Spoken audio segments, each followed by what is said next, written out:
Hello friends, welcome back to my channel. అందరూ ఎలా ఉన్నారండి? బాగున్నారా? మేమైతే చాలా బాగున్నామండి. నా స్టైల్లో వెజ్ కీమా కర్రీ ఏ విధంగా తయారు చేయాలో చూసేద్దాం రండి.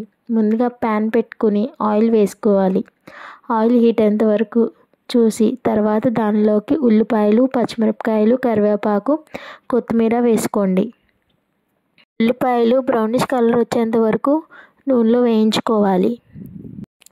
తర్వాత 2 టేబుల్ స్పూన్ల అల్లం వెల్లుల్లి పేస్ట్ వేసుకుని పచ్చివాసన పోయేంత వరకు వేయించుకోవాలి.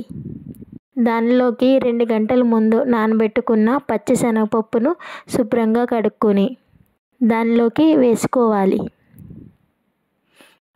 చాలామంది వీడియో చూస్తున్నారు కానీ లైక్ చేయట్లేదు. ప్లీజ్ లైక్ చేయండి. లైక్ చేయడం వల్ల కొంతమందికి వీడియో అనేది రీచ్ అవుతుంది.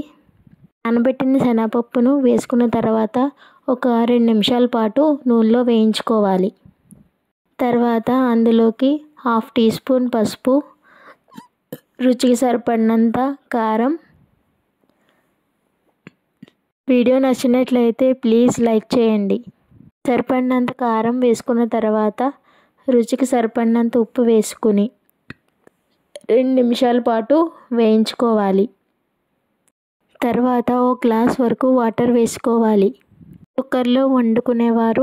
ప్రెషర్ కుక్కర్లో వండుకునేవారు 2 లేదా 3 విజిల్స్ వచ్చే వరకు ఉంచుకోవాలి.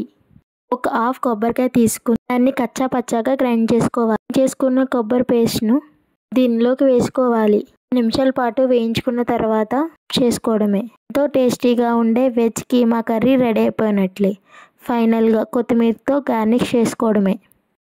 ఇది అన్నంలోకి, చపాతీలో కూడా వేసుకోవచ్చు. ఎంతో బాగుంటుంది.